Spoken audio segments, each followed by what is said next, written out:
Chapter 4. We entered the little village of about 200 inhabitants 1/2 hour before sunset, and when it was known that Jast was with us, I believe every villager, old and young, and every pet and domestic animal came to greet us. While we were the object of more or less curiosity, it was immediately noted that Jast was the center of interest, greeted by all with the utmost reverence. After a few moments he said a word to the villagers, and all but a few returned to their usual duties. Jast turned to us and asked if we wished to go with him while the camp was being prepared for the night. 5 of our party said they were tired after the day's journey and wished to rest. The remainder of us followed Jast and the handful of villagers toward the far side of the clearing that surrounded the village. After crossing the clearing, we had gone but a short distance into the jungle when we came upon the form of a man lying upon the ground as though dead. That was our impression at first glance.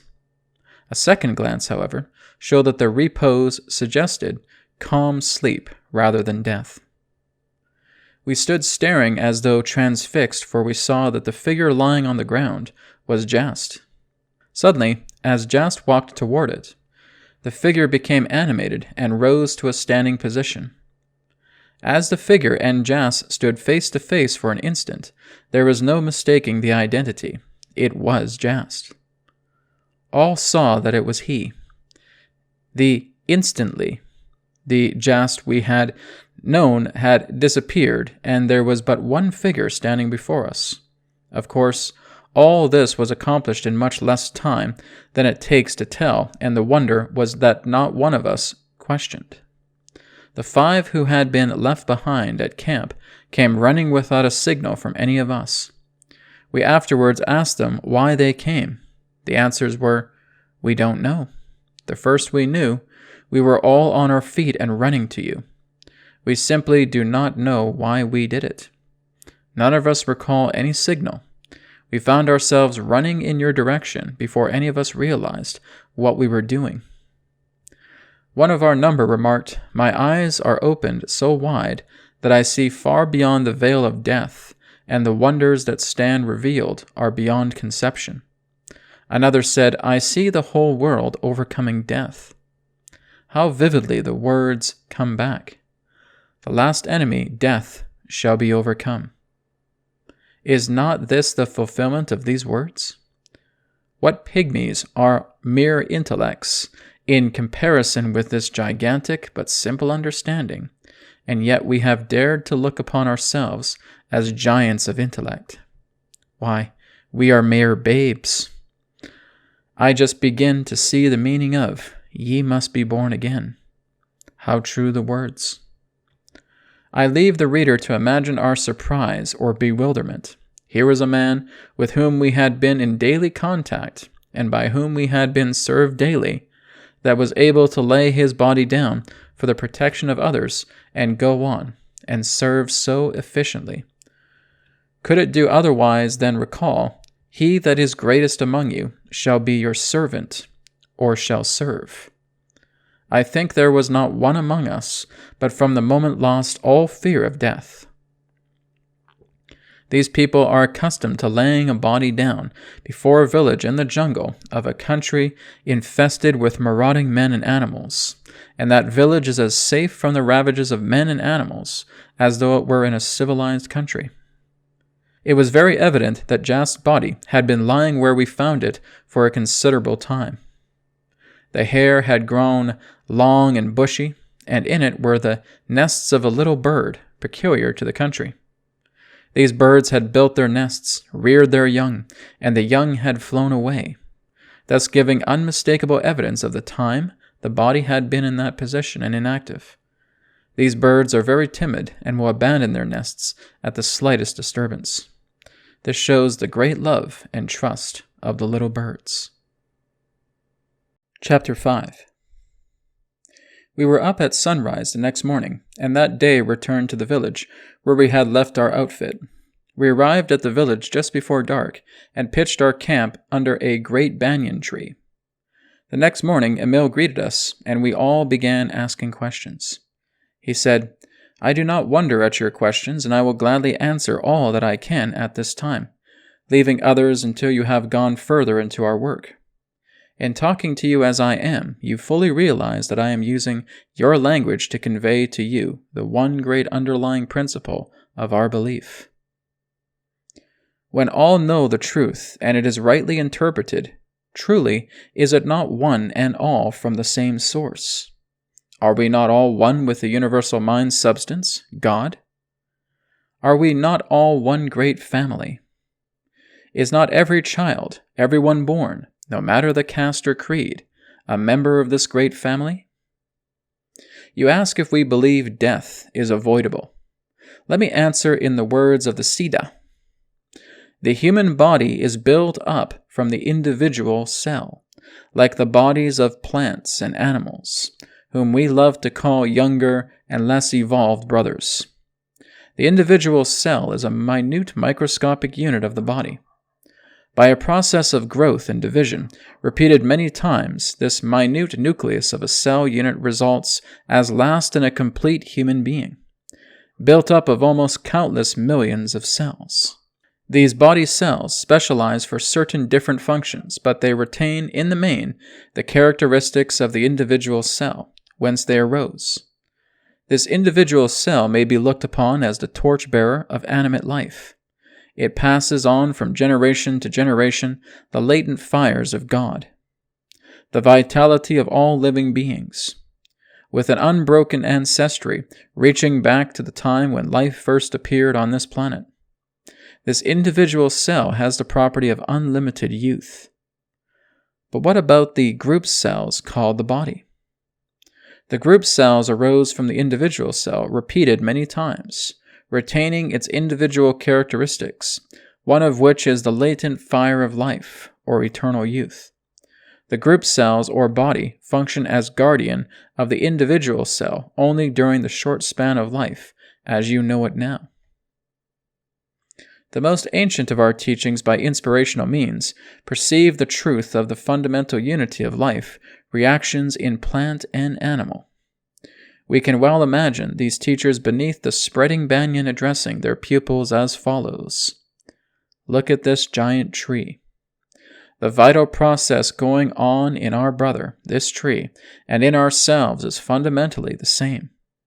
Behold the leaves and the buds at the tips of the oldest banyan. How young they are. Young as the seed from which the giant sprang into life. The life reactions of plant and man being alike, man can certainly profit by the experience of the plant. As the leaves and buds at the tips of the branches of the oldest banyan are as young as the seed whence it sprang, even so the group cells in man, forming his body, need not gradually lose their vitality and die, but may grow young and evergreen as the ovum or individual cell itself. Indeed, there is no reason why your body should not grow as young and vital as the vital seed from which it sprang. The ever-spreading banyan, always a symbol of everlasting life, does not die except through accident.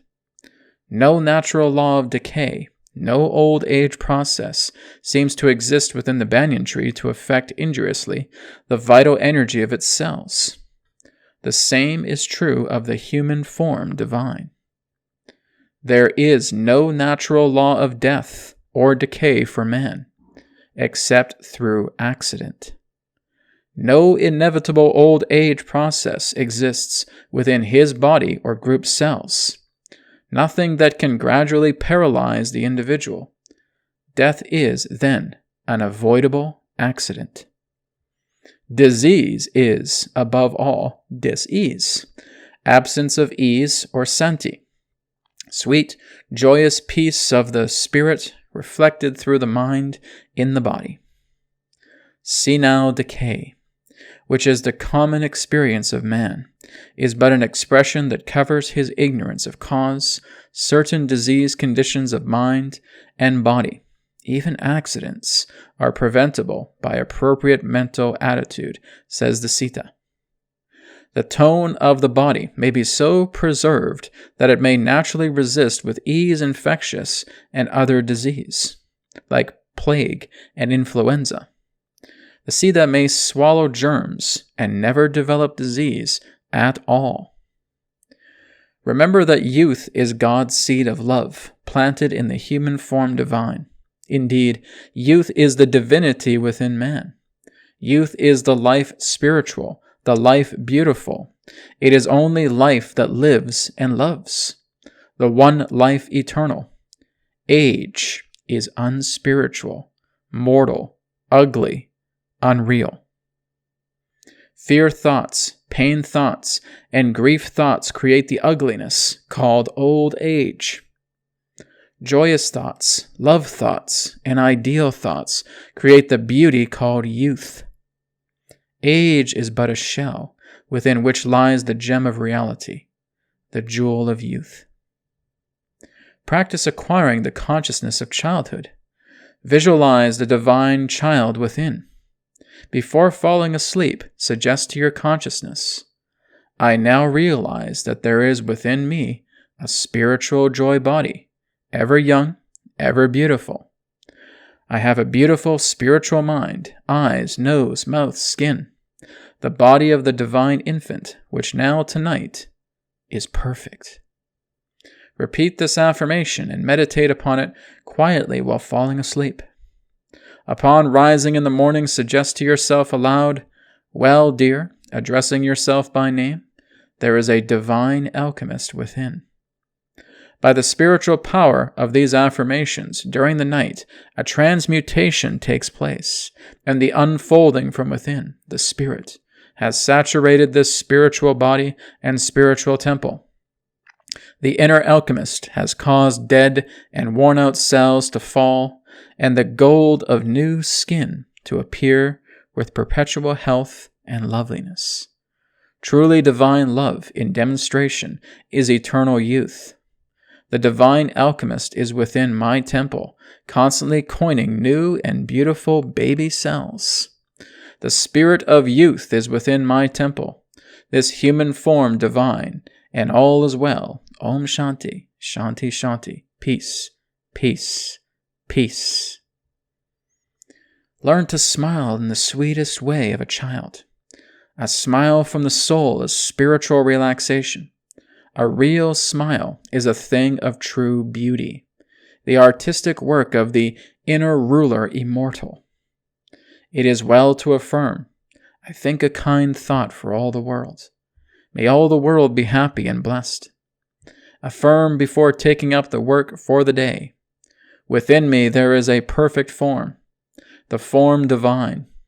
I am now all that I desire to be. I visualize daily my beautiful being until I breathe it into expression. I am a divine child. All my needs are being now and forever supplied. Learn to thrill yourself. Affirm, infinite love fills my mind and thrills my body with its perfect life. Make everything bright and beautiful about you. Cultivate a spirit of humor.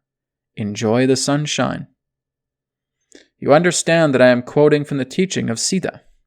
They are the oldest teachers known, and their teaching antedates all history by thousands of years. They went about teaching the people and showing them the better way of life even before man knew the simple arts of civilization. It is from their teaching that the system of rulers sprang. But these rulers soon wandered away from the realization that it was God expressing through them. Thinking it was themselves, the personal, who were doing the work, they lost sight of the spiritual and brought forth the personal or material, forgetting that all comes from the one source, God. These rulers' personal concepts gave rise to the great separations in belief and the wide diversity of thought. This is our concept of the Tower of Babel. The Siddha have preserved throughout the ages the true inspirational methods of God, expressing through mankind and through all his creations, realizing that God is all, and that it is God manifesting through all. They have never deviated from this teaching. Thus, they have preserved the great fundamental 4 o'clock of the day he was to keep his appointment with us. Then Emil said he was about to keep his appointment. His body immediately became inactive and reposed upon the couch as though asleep. It was in this position until about 7 o'clock in the evening, when it gradually became more indistinct and disappeared. It was at this time in the evening that Emil came to us in the lodge at the little village. We had made a number of short trips from our headquarters, with either Jast or Nepro accompanying us, and in every instance they had shown their sterling qualities and worth. On one of these trips, Emil, Jast, and Nepro accompanied us to a village where a temple called the Silence Temple, the temple not made by hands, is located. This village contains the temple and the houses of the attendants and is located on the former site of a village that has been nearly destroyed by the ravages of wild animals and pestilence. We were told that the masters visited this spot and found a few inhabitants left of about 3,000 population. They ministered to them, and the ravages of the wild animals and pestilence ceased. The few villagers vowed that, if they were spared, they would, from that time on, devote their lives to God, serving Him in any way He chose. The masters left, and when they returned, later they found the temple erected and attendants in charge. The temple was very beautiful, situated on an elevation overlooking a wide expanse of country. It is about 6,000 years old, is made of white marble, and has never needed repairs, as a piece chipped off replaces itself, as was proven by members of our party. Emil said, "This is called the Temple of Silence, the place of power. Silence is power. For when we reach the place of silence in mind, we have reached the place of power, the place where all is one, the one power, God. Be still and know that I am God. Diffused power is noise. Concentrated power is silence. When, through concentration, drawing to a center, we have brought all of our forces into one point of force, we have contacted God in silence, and we are one with Him, and hence one with all power. This is the heritage of man. I and the Father are one. There is but one way to be one with the power of God, and that is consciously to contact God. This cannot be done in the without, for God manifests from within. The Lord is in His holy temple. Let all the earth keep silent before Him. Only as we turn from the without to the silence of the within can we hope to make conscious union with God. We will realize that His power is for us to use, and we will use it at all times. Then we will know that we are one with His power. Then will humanity be understood. Man will learn to let go of self-delusions and vanities. He will realize his ignorance and littleness. Then will he be prepared to learn. He will realize that the proud cannot be taught. He will know that only the humble can perceive the truth. His feet will feel the firm rock. He will no longer stumble. He will be poised in decision.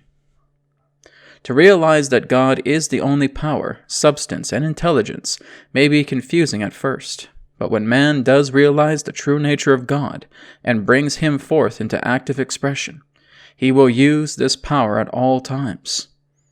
He will know that he consciously contacts His power at all times. When he eats, when he runs, when he breathes, or when he does the great work before him. Man has not learned to do the greater works of God because he has not realized the greatness of God's power and has not known that God's power is for man's use.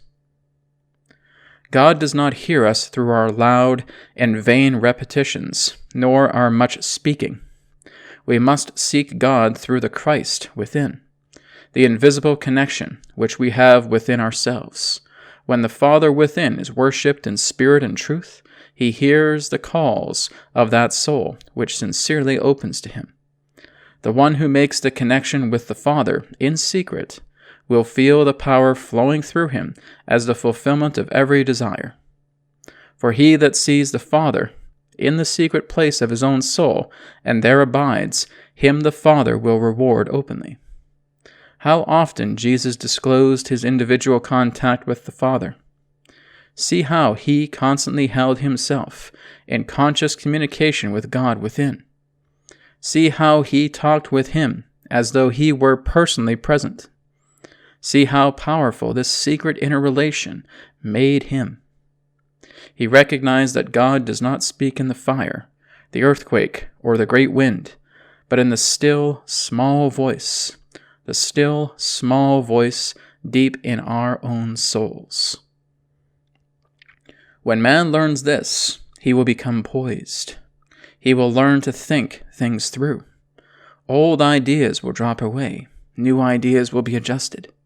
He will soon find the ease and efficiency of system. He will learn at last to take all the questions that perplex him into this silent hour.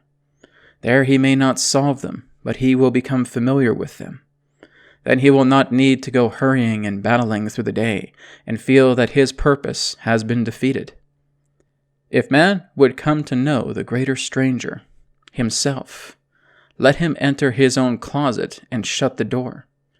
There he will find his most dangerous enemy, and there he will learn to master him. He will find his true self. There he will find his truest friend, his wisest teacher, his safest advisor, himself. There will he find the altar upon which God is the undying fire, the source of all goodness, all strength, all power, himself. He will know that God is in the deepest part of the silence. He will find that within himself abides the Holy of Holies. He will feel and know that his every desire is in God's mind and is therefore God's desire. He will feel and know the closeness of the relationship of God and man, the Father and the Son. He will realize that only in consciousness has there been any separation of these which have seemed two, just as his spirit and his body have seemed to be two, but which in reality are one. God fills both heaven and earth. It was this great revelation that came to Jacob in the silence. He had slept on the stone of materiality. In a great burst of divine illumination, he saw the outer is but the outpressing or expression of the image held within. So impressed was he by this that he called out, "Surely the Lord, or law, is in this place, the earth, or body, and I knew it not." This is none other but the house of God, and this is the gate to heaven. Man will realize, as Jacob did, that the real gate to heaven is through his own consciousness. It is this ladder of consciousness, revealed in a vision to Jacob, which each of us must climb before we can enter that silent secret place of the Most High, and find that we are in the very center of every created thing, one with all things visible and invisible, in and of the omnipresence. In Jacob's vision, he was shown the ladder reaching from earth to heaven. He saw the angels of God descending and ascending upon it. God's ideas descending from spirit to form and ascending again. It was the same revelation that came to Jesus when the heavens were opened unto him. And he saw the wonderful law of expression whereby ideas conceived in the divine mind come forth into expression and manifest as form. So perfectly was this law of expression revealed to the Master that at once he saw all form may be transformed or changed in form through a change of consciousness in regard to it. His first temptation was to change the form of stones to that of bread, to satisfy personal hunger. But with the revelation of this law of expression came the true understanding that stones, as well as all other visible forms, have come forth from the universal mind substance, God, and are in themselves true expressions of divine mind. And all things desired, not formed, are still in this universal mind substance, ready to be created or brought forth to fill every desire. Thus, the need for bread but showed that the substance with which to create bread or any other needed thing is at hand without limitation, and bread can be created from this substance just as well as stones can be created therefrom. Every good desire man has is God's desire. Therefore, there is an unlimited supply in the universal God substance, all about us to fill every desire. All we need do is to learn to use what God has already created for us, and this He wills to have us do, that we may be free from every limitation and thus be abundantly free. When Jesus said, "I am the door," He meant that the I am in each soul is the door through which the life, power, and substance of the great I am, which is God, comes forth into expression through the individual. This I am has been one mode of expression, and that is through idea, thought, word, and act.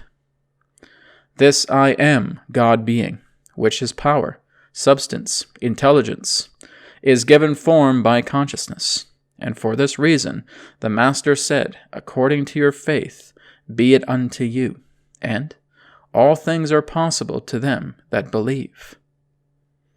Now we see that God is within the soul as power, substance, and intelligence, or in spiritual terms, wisdom, love, and truth, and is brought out into form or expression through consciousness. The consciousness which is in the infinite mind of God, and in man, is determined by the concept or belief that is held in mind. It is the belief in separation from spirit that has caused our forms to age and die. When we see that spirit is all, and that form is constantly being expressed from spirit, then shall we understand that that which is born of or brought out of spirit is spirit. The next great truth to be revealed through this consciousness is that each individual, being a concept of the divine mind, is held in that mind as a perfect idea. Not one of us has to conceive himself. We have been perfectly conceived and are always held in the perfect mind of God as perfect beings. By having this realization brought to our consciousness, we can contact the divine mind, and so reconceive what God has already conceived for us. This is what Jesus called being born again. It is the great gift the silence has to offer us, for by contacting the God mind, we can think with God mind, and know ourselves as we are in reality rather than as we have thought ourselves to be. We contact God mind through true thought, and so bring forth a true expression. Whereas in the past, perhaps through untrue thought, we have brought forth an untrue expression. But whether the form be perfect or imperfect, the being of the form is perfect God power, substance, and intelligence.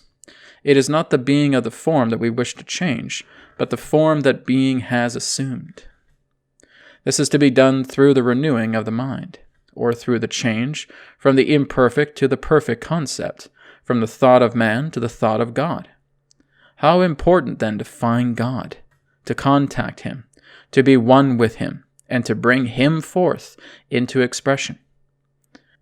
How equally important is the silence or the stilling of the personal mind, that the God mind in all its splendor may illumine the consciousness. When it does, then we shall understand how the Son of Righteousness, right useness, shall rise with healing in His wings. The mind of God floods consciousness as sunshine floods a darkened room. The infusion of the universal mind into the personal mind is like the entrance of the vastness of the outside air into the impurity of that which has long been held in some close compartment. It stands alone, supreme, and we realize that we are to build but one temple.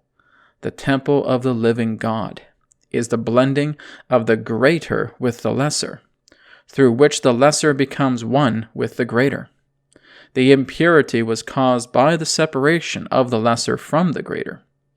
The purity is caused by their union, so that no longer is there a greater and a lesser, but just the one good, whole pure air. Even so must we know that God is one, and all things visible and invisible are one with him. It is separation from him that has caused sin, sickness, poverty, and death. It is union with him that causes one to become a whole being, or to become conscious of being whole. The separation from unity is the descent of the angels on the ladder of consciousness. The return to unity is the ascent of the angels upon the ladder.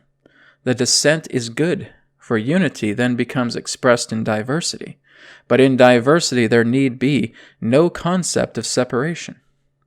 That which is diversity has been misconceived from the personal or external viewpoint to be separation. The great work for each soul is to lift the personal viewpoint to such heights in consciousness that it becomes one with the whole. When all can meet with one accord in one place, that place is consciousness, where it is understood that all things visible and invisible have their origin in the one God. Then we stand upon the Mount of Transfiguration. At first we see Jesus, and with him Moses and Elias, or law and prophecy and the Christ, the power within man to know God. And we think to build 3 temples, but the deeper meaning comes. We are given to realize the immortality of man and to know that divinity is never lost, that divine man is deathless, eternal. Then Moses, the law, and Elias, the prophecy, disappear. And the Christ stands alone supreme, and we realize that we have to build but one temple, the temple of the living God, within our very selves. Then the Holy Spirit fills the consciousness, and the sense delusions of sin, sickness, poverty, and death become no more. This is the great purpose of the silence. This temple, from which you may chip a piece, and the scar will be instantly healed, but typifies the temple of our body, of which Jesus spoke, the temple not made by hands, eternal in the heavens, which we are to bring forth here on earth.